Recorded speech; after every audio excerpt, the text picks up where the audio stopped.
Miditra ao anatin'ny lafim-baovao ara-tsosialy kosa isika eo amin'ny tontolo ny ady amin'ny kolikoly. Atoatoara dia hisy indrindra ny fandrefesana ny ady amin'ny kolikoly izay eto Madagasikara ka hisy firenena vahiny izay handray an-tanana ny fitsirihana manokana ny fampianarana ny ady amin'ny kolikoly eto amintsika. Tatitra entiny rotsira kotiny iray eo amin'ny sariny mamy Ra Samuely. Ny eny anivon'ny Gendarmerie no mitana ny laharana voalohany amin'ny resaka kolikoly izay mahatratra 120 ireo trangana kolikoly misy izay voarain'ny Bianco. Manaraka izany ny sehatry ny fitsarana izay ahitana 220 raha 510 kosa ny eo amin'ny sehatry ny fananantany. Ny eto Analamanga no tena ahitana betsaka indrindra ny resaka kolikoly izay mahatratra 730. Manaraka izany ny faritry Diana izay mahatratra 320. Tafiditra indrindra ao anatin'ny fandaharana San Bianco ny mahakasika indrindra ny fanaraha-maso ny tolo-kevitra amin'ireo irotsaka ho vidiana.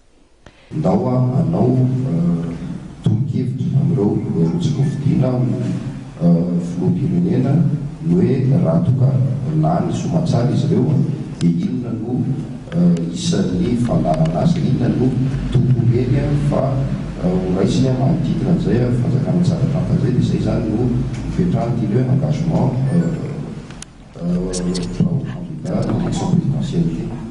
Ka izy iny akory tsy hoe sanatria very anjavona tsy izay mihitsy fa amin'izao ny Bianco zany dia mbola manohana legislative ary hiantsona ny olom-pirenena, hiantsona ny candidat ho an'ny maromaro moa rehefa navita izay engagement zay nefa misy ihany koa ny mety mbola liana amin'izy dia zavatra mbola mitoetra ireny engagement zay hoentin'ireny inona moa no voalazan'izay.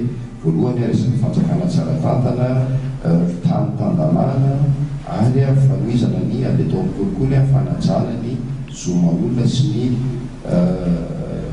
zo ohatra hoe ny zony tsirairay ny firenena tsirairay zany ny ahazo vaovao avy amin'ny fitondram-panjakana zay lamba no mahafety handray engagement élection présidentielle. Raha ny antotanisa voarain'ny Bianco momba ny trangana kolikoly nanomboka ny taona 4 hatramin'ny 13 dia nahatratra 720 no antotanisa voaray. Manoloan'izany rehetra izany dia isy atoato ny fandrefesana manokana ny ady atao amin'ny kolikoly eto Madagasikara ka ny firenena Nigeria sy Nicaragua no anatanteraka izany eto an-toerana. Ahazoana tombony lehibe ho an'ny firenena malagasy izany satria hanokatra lalana amin'ny fiaraha-miasa amin'ny firenen-kafa ary koa ny fankatoavana iraisam-pirenena. Amin'ny fanatanterana ny fandrefesana tahaka izao indrindra no hitsirihana ihany koa ny lesoka sy ny traikefa ahafahana mampandroso ny ady amin'ny kolikoly.